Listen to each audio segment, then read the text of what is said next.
Modern day feminism has completely lost its way. And oh my goodness, if you're a feminist out there, like our Prime Minister Justin Trudeau, who loves to stand in front of the camera and say, I'm a feminist. Actually, buddy, you're not. And feminism is really losing its way. What used to be a movement for equality, for equal pay, for rights, just like so many movements in the past, has become hijacked by radical ideology and, quite frankly, is being now exposed as a Marxist styled movement, meaning it's not about equality anymore. Now it's about man bashing. Now it's about putting down men, and it's about creating division and not equality. We're going to talk about that plus so much more in today's show. Zelensky signs a law banning political parties with pro-Russian views in the Ukraine. Now, you might be thinking, well, that makes sense. Except, what are the repercussions as Zelensky moves into a more fascist style government? In fact, we're going to talk about not only is he banning political parties with any opposing view, but also his relationship with the media. The very definition of fascism is happening in Ukraine. And what does that mean for us in Canada? As we watch what unfolds in Ukraine, we can see what's coming down the pipeline here in Canada, plus many other Western countries, including our friends to the south in the United States.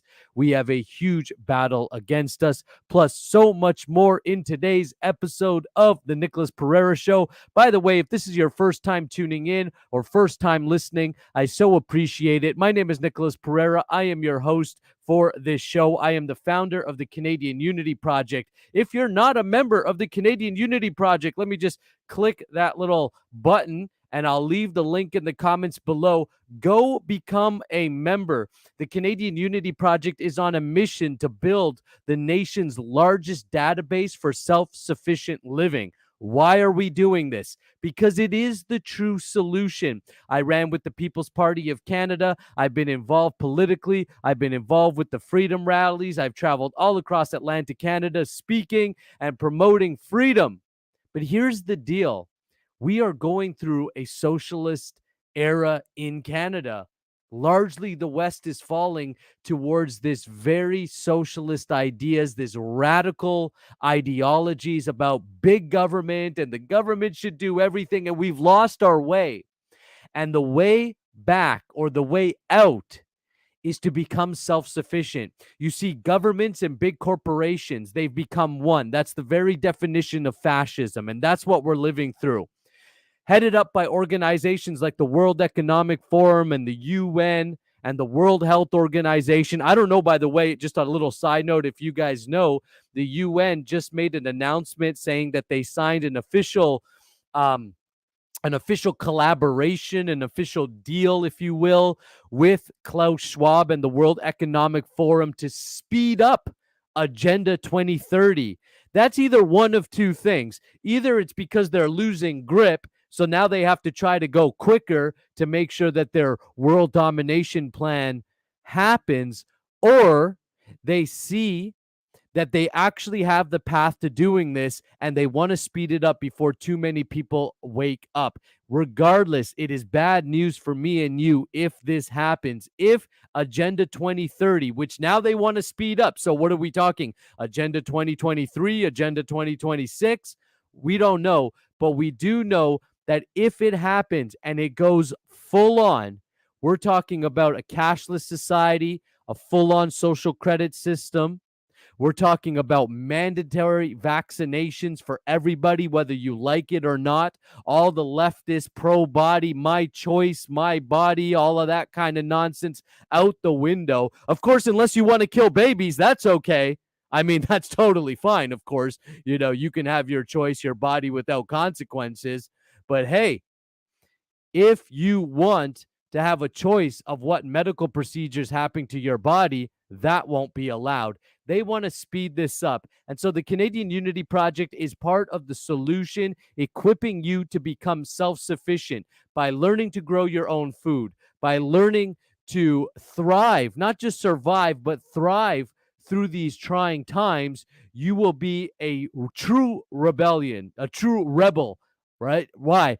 Because as long as we can take care of ourselves, they can't control us. As long as we can move towards self sufficiency, they lose less and less power. So it doesn't matter if you're in rural New Brunswick or you're in the middle of downtown Toronto, we've got education and we've got knowledge, articles, videos to help you manage your money better, to help you grow your own food, to help you create a life that you love and you can thrive during these trying times. Of course, feminism will be there. Feminism is not a bad thing at the beginning. In fact, who can't support equality? That's the funniest thing about the whole thing. They make it seem like if you speak against feminism or if you speak against the trans community, and it's not so much speaking against feminism or speaking against trans people or any kind of identity that you wish to take on. It's about sharing the other side of the story, sharing what the mainstream media and the legacy media and the politicians don't want you to hate us and weaken us, meant to break down the family core. And we can see it happening more and more inside the feminist movement. In fact, let's play this short clip of one gentleman asking a woman on the street about feminism and her take.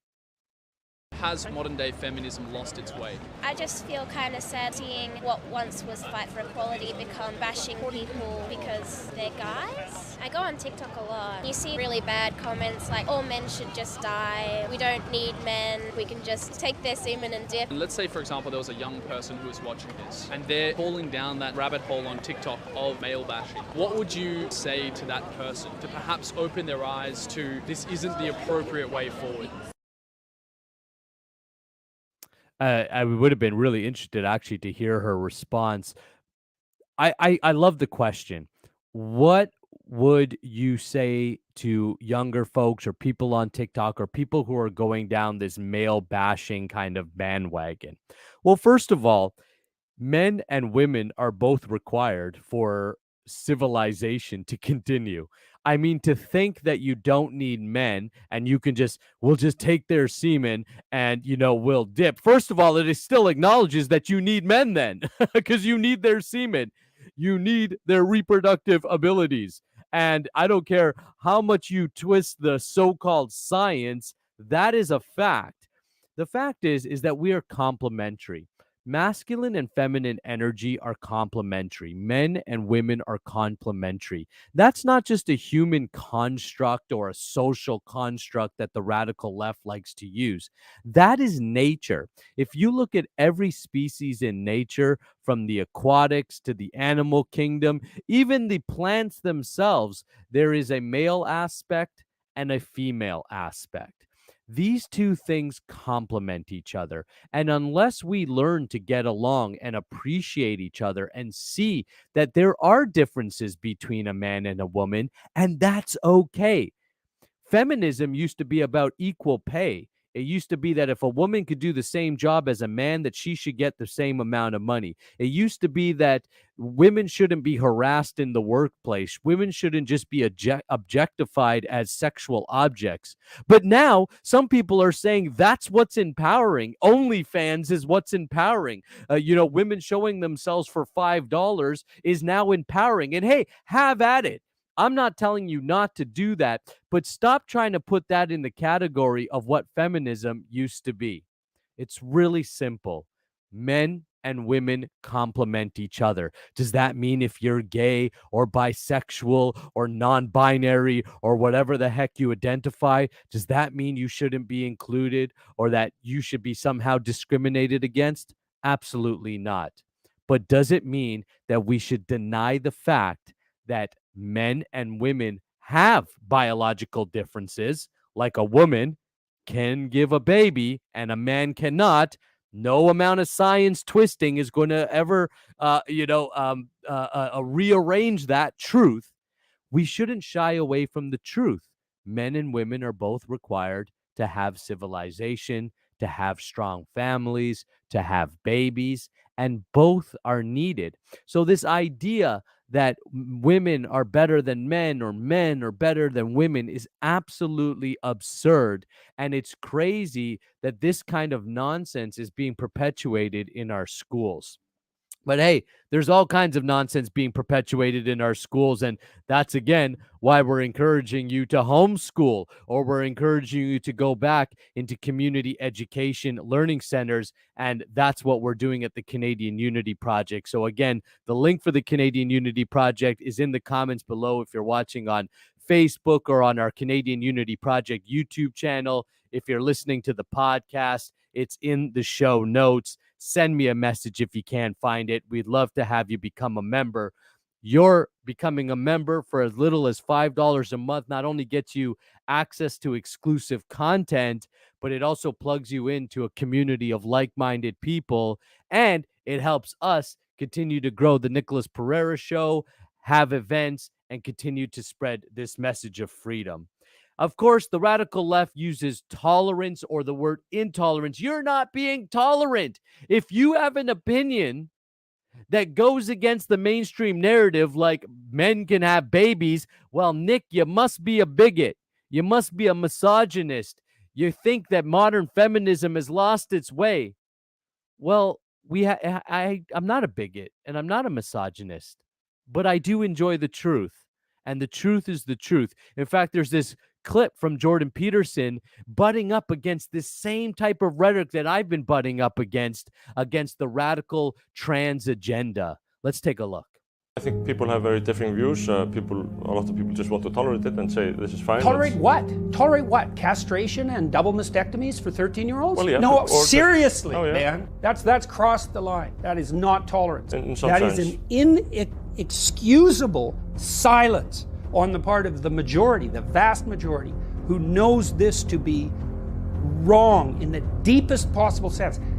Most of the bloody Nazi propaganda that led to the extermination policies at the beginning of World War II were predicated initially on compassion and tolerance. So this whole, we're being compassionate and tolerant, it's like, no, you're not. You're aiding and abetting the surgical mutilation of minors. That is not compassionate, and it's not tolerant. I think that Jordan Peterson brings up a very valid point. I've often questioned this myself. Am I just not being compassionate? Am I not being tolerant? Am I fueling the fire by speaking on these issues?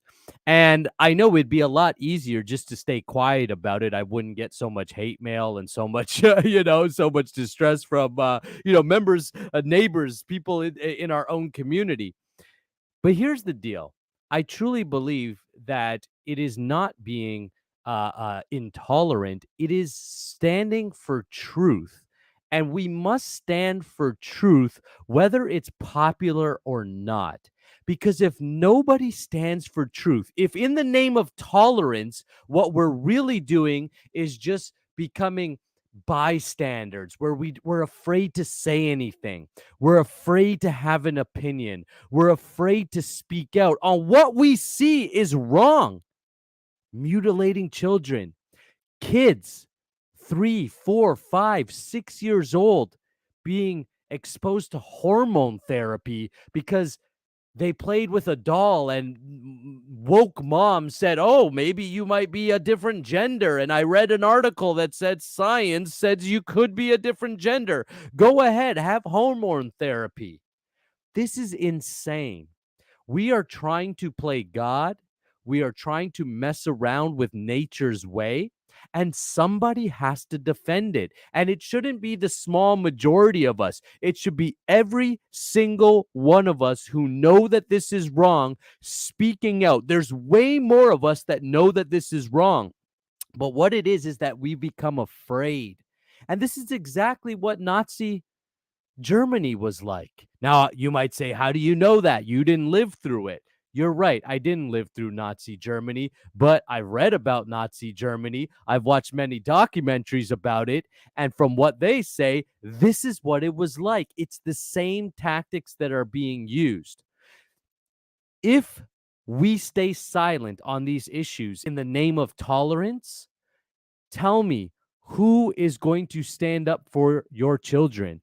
Who is going to set the record straight? Who is going to rebalance a clearly out of balanced world? And don't look to the politicians to do it. I mean, they're selling us out left, right, and center. Now, not all politicians. Some politicians are really great people. Some politicians are willing to stick by the truth. That's why I signed up and joined the PPC with Maxime Bernier, because I feel like Maxime is a guy who's saying the truth. He might not be the most popular man in Canada, but I'll tell you something. I have a tremendous amounts respect for him because he's willing to say the truth. And, I would say the same for Pierre Poilievre, except he's only now willing to say the truth now that it's popular, now that it's got some steam. So I question him because I question the fact that it took him 2 years to start standing up. And I really feel he's about the photo op. Like, I don't know if you guys know about James Tops. I'm sure many of you have heard James Tops walked across Canada, still continuing to walk. He's now starting his East Coast trek of his journey. Pierre took a bunch of photo ops with him, right? But what a lot of people don't realize is Pierre was only there for a short amount of time. He didn't even come to walk. He came and he was in his dress shoes. He couldn't even walk far.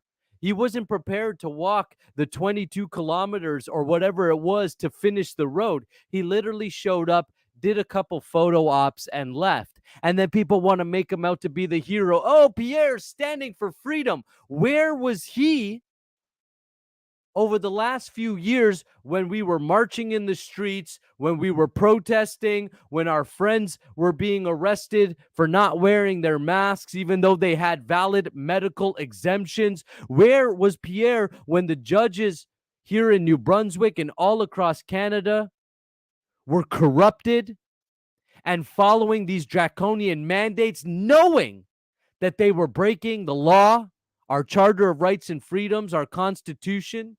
If we follow the Charter of Rights, if we follow the Constitution, we wouldn't be in this mess. But we have a prime minister and we have premiers and we have judges who have all been corrupted by this leftist mindset, or they're getting massive payouts. Like, for example, Tamara Lynch, who is now in jail as a political prisoner.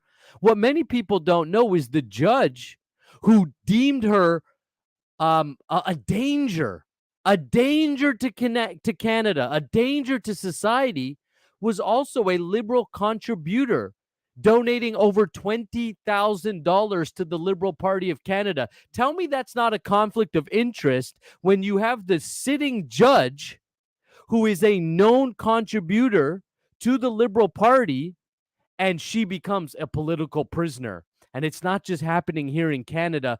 Fascism is spreading wide and far, and it's spreading in the Ukraine. And I've always been suspicious about what's going on in the Ukraine. In fact, let's check out a little clip describing what's happening in the Ukraine that the crooked CBC and legacy media won't share with you. So President Zelensky has now banned 11 opposition political parties in Ukraine, essentially turning it into a one-party state, and has taken all the media companies and turned it into one unified organization. Look, America is sending billions of dollars in aid over to Ukraine, and you have people in the left-wing media and the neocons coming and saying Ukraine is this bastion of freedom and democracy. Really? Ukraine looks a lot like a dictatorship to me. That's what dictators do, is make a one-party state and ban media. Look, we feel bad for the Ukrainian citizens who are being attacked and unrightly invaded by the Russians. The Russians started this, okay? We can admit that and feel bad for all these people. But if we are sending our tax dollars, our money overseas, I'd like to know where that money's going and how it's being spent, and all of you guys should too. 100% agree with him. Not only is we know our counterparts in the U.S., our friends in the U.S. are sending billions of dollars to Ukraine, so is Canada. And Canada has no business sending money to anyone, given the fact that we are so highly in debt and inflation continues to skyrocket. Now, I haven't read any official reports. I saw a little headline. I know last time I checked, we were officially sitting at 7.7% inflation rate. We know that by time it hits the stores and by time me and you go to the grocery store, it's way more than that. By time, the entire supply chain has to accommodate for that 7.7, it's more like 15 and 20%. I saw a headline again. I can't confirm if it's accurate, but it's only a matter of time before it gets there, that we're actually over 9% inflation now. So what we're talking about is a situation where we might run into what's known as runaway inflation, where it just starts to skyrocket, like what we've seen in some South American countries where they're hitting 70, 60 and 70% inflation rates. Well, what's this going to do to the majority of Canadians? It's going to bankrupt you. It's going to totally wipe out people's savings. It's going to make the basic necessities of life, rent or mortgage, food, energy costs, go through the roof. We're talking about massive poverty. And what does Justin Trudeau do? He continues to send money to the Ukraine and back up this 2030 agenda by his puppet master, Klaus Schwab. Now, what's happening with Zelensky in the Ukraine should make us all just a little bit nervous here in Canada, because what they're doing in the Ukraine is exactly what they are trying to do here in Canada. And Justin Trudeau has already started doing it. We all know our good friends at Rebel News have their license, their media license, taken away, not being able to renew their media license. First of all, the government is now dictating who is official media and who is not. Well, that's so clearly biased. When the government itself says you're media and you're not, what they're saying is that we will dictate what narrative is put out to the Canadian people. And if you put out a narrative that is different from what we want our people to know about, or to hear about, or to learn about, then we're going to revoke your ability to be media. That is a fascist state. You see, the media and the government should never be in bed together in a free society, but that's what we have here in Canada. Now, Zelensky has signed a law banning any pro-Russian party, meaning if you are part of a Russian party that had pro-Russian political views, you are now banned. This essentially makes the Ukraine a dictatorship because it has essentially become a one-party state, just like China and just like Justin Trudeau is trying to do here. This is a massive wake-up call for us all to watch very carefully what happens over the next few months, and especially as we move into the fall, of how Justin Trudeau spins media and tries to put us on lockdown and will try to completely ban any kind of dissent, including this podcast. This podcast may possibly be shut down. With new internet restriction laws coming in, we are all just dangling by a thread. But of course, the way out is for more of us to speak up, because the more of us that speak up, the more of us that share. That's why I encourage you to share the podcast, share this information. The more people that know what's going on and are willing to actually say something, that haven't cowered yet to the big bad dictatorship, they are only as powerful as you allow them to be. It's unfortunate what's happening in the Ukraine. I think everybody on a human level can feel for the people of any war. Nobody wants to see war. Nobody wants to see people being displaced from their homes.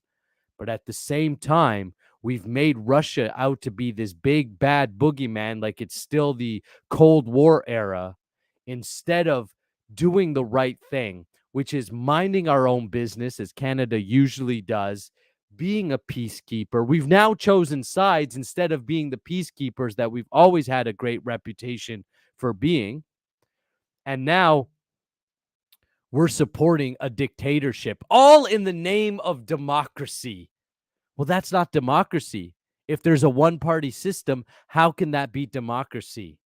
It's time to wake up. Yes, I see some comments coming in here. I just seen Klaus Schwab and them are upping Agenda 2030. We need to look at the events in Sri Lanka and look at how Asians can't get money from banks. Russia and others sign deals with China.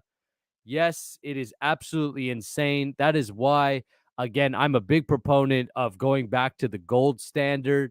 All of this digital currency and digital IDs, we know they're going to roll in the social credit system. They're already doing it at the corporate level with ESG scores.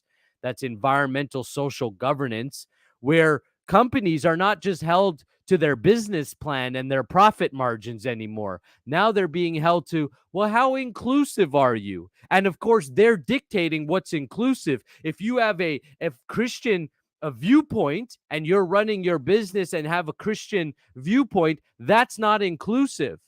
So they're choosing what's inclusive and what's not, which is not inclusion at all. You see, the more that you try to include everyone, people will always be left out.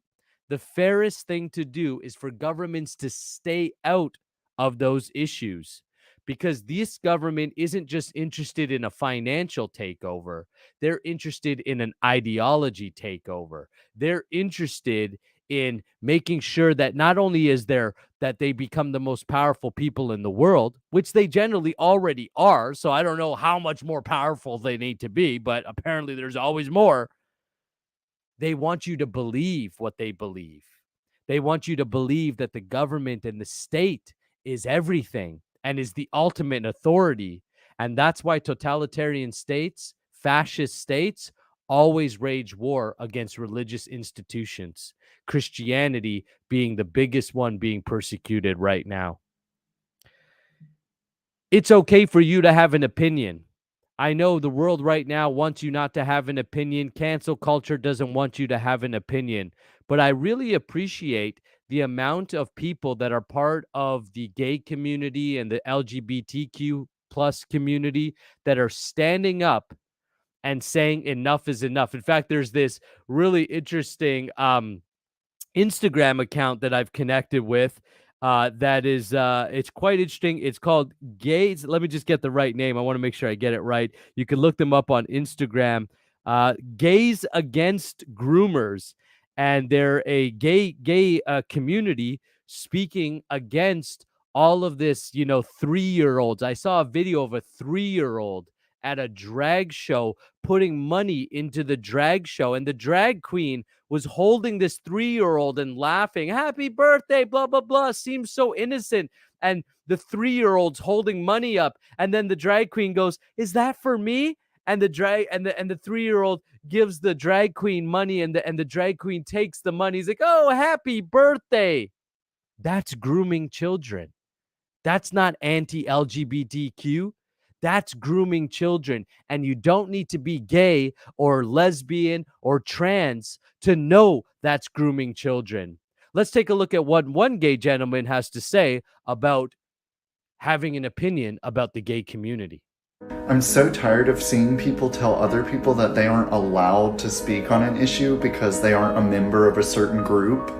For example, that in order to have an opinion on any issue relating to the LGBTQIA LMNOP community, you need to be gay yourself. You don't need to be gay to have an opinion on anything. And you don't need gay people's permission before you have an opinion on anything. You have a right to have an opinion on anything you'd like. And you also have a right to speak freely about that opinion. These sort of exclusionary tactics are just used by people to shut down debate so that they can just get their way without any resistance. Stop waiting for someone's permission to have an opinion on things. You have every right to have an opinion on anything you'd like, especially when it concerns the well-being of your child. Love it. Absolutely love it. In fact, I encourage more and more people within the LGBTQ community to speak out. It's always best when it comes from your own community. It's like when they called, the PPC racists, yet there were so many different nationalities that represented the PPC. I would even go as far as saying that the People's Party of Canada is probably the most inclusive party there is. Now, listen, I just want to take 2 minutes to tell you about our sponsor today. Our sponsor is Official Black Sheep. It is Black Sheep Canada. It's an Etsy shop. I just put the link in the comments. This is where you can go get some cool swag. They've got all kinds of really awesome t-shirts. They've got a cool t-shirt called Grow Big Gardens, Not Big Governments. And I really like the one Unmuzzled, Unmasked, Unvaccinated, and Unafraid. They've got some really great Canadian swag there, so you could show how proud you are to be Canadian. You can get your I Don't Co-Parent with the Government mug and t-shirt. Of course, every time you buy an item from Black Sheep Canada, a few bucks does go to this show, so it helps us continue to do this show in bigger and better ways. And you look great. You can wear it at the next Freedom Rally. You can wear it at the next party you go to. Make sure that you support Canadian swag and that you use your own body as a billboard for freedom. The link is in the comments below. Black Sheep Canada, thank you so much for being a sponsor. And by the way, if you have a company or a message and you'd like to be an official sponsor of the Nicholas Pereira Show, reach out to me, send me a message. You could get all my information in the show notes, or you could send me a direct message on our Canadian Unity Project YouTube channel or or my Facebook page at Nicholas Pereira. Thank you once again to our sponsors. Simon Jones says, I'm worried the elites are going to turn the entire world into an open prison. Yes, that I think is a legit worry. I mean, ultimately, it seems like people don't realize what they're trying to do because they're not putting us in chains and shackles and saying, go work our fields and go work in our factories. But what they have done is they've put you into financial chains and shackles, and they've put you into cultural chains and shackles, meaning cancel culture, being afraid to speak out, being afraid to have a different opinion. Look, I've been bashed left, right, and center. I was getting bashed just today. I got a brand new YouTube video that came out on my men's channel. In the last 48 hours, it's gotten over close to 3,000 views. The amount of hate because I was telling guys, keep your hands out of your pants and watch and stop masturbating so much. It's amazing. Like just by speaking a positive message on sexuality, how much I've been bashed. Then, of course, during the campaign, they bashed me. They bashed me because of my opinions on grooming kids, but never be afraid to speak out. Never be afraid to be someone who speaks the truth. And if we continue to do that openly, with passion, with conviction, consistently, you will see eventually we will win. Why? Because the truth always wins. And let's say we don't win, we'll just create our own systems. Yank your kids out of school, get out of those big corporate jobs, get out of those government jobs, learn to be an entrepreneur, learn to enterprise, learn to embrace that pioneer spirit, and you can live an awesome, thriving life. I want to play one last video for you talking about pulling your kids out of school and what you should be doing if you don't like what's going on with the school systems right now.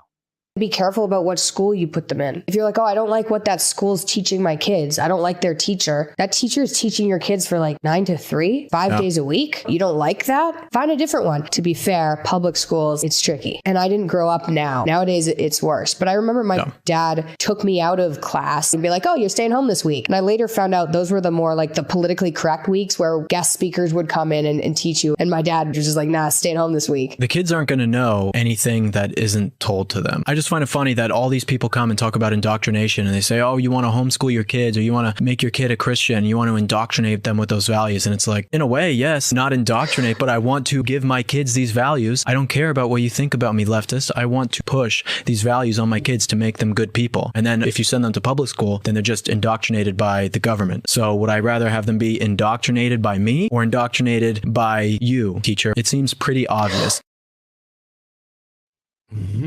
I love what he says there. I mean, in some way, shape, or form, we should all admit that we're all indoctrinated by our cult, our culture. The word cult just means culture. And we all belong to a cult. Some are more popular than others. But to think that you're not being indoctrinated when you're going to schools is absolutely ludicrous. So the question is what kind of values do you and your kids want to have? What kind of world do you want to see? Well, if you leave it up to the government, then you're going to have a world full of wokeism where everybody's weak and everybody's intolerant of each other because we all believe that our own personal problems and issues have to be all bowed down to. Like somehow because you have an issue, the whole world has to try to accept you. The reality is the whole world will never accept you. It doesn't matter if you're the best person on the planet. I mean, look at some of the most famous people on the planet. Jesus Christ being one of them. They nailed him to a cross. The Dalai Lama is hated by certain people. He goes around preaching a message of peace. But because some people are Christian or some people are atheists, they hate the Dalai Lama, right? You got people like Martin Luther King, who was standing for black rights and equality, and they bashed him. So it doesn't matter who you are, whether you're gay or straight, black or white, the world will never accept you fully. The quicker you accept that and you look to just accept yourself, the more that you develop a healthy relationship with yourself, the better you'll be, the stronger you'll feel within yourself, and you won't bow down to all of this cancel culture and nonsense that we see. So I say, yes, indoctrinate your kids in the way you wish to raise them. Pull them out of school. Be brave enough to do it. And if you need help, again, I invite you to become a member of the Canadian Unity Project, where one of our own founding members, Olivia, a partner with us who works with us, inside the Canadian Unity Project. She's a homeschooler. She's doing it. We've met so many homeschoolers. They're doing it. You can do it too. And again, we're equipping you with everything you need: curriculums, Canadian history and politics, lessons that you can use so that you can indoctrinate your kids in the message of freedom. Thank you guys so much for tuning in. I appreciate you all who tuned in live. We will see you on Monday at 8:30 p.m. Atlantic Standard Time. That's 7:30 p.m. Eastern Standard Time, 4:30 p.m. Pacific Standard Time for another live episode. Leave a review, leave comments, share it out with your friends and family. We'll see you on the next episode.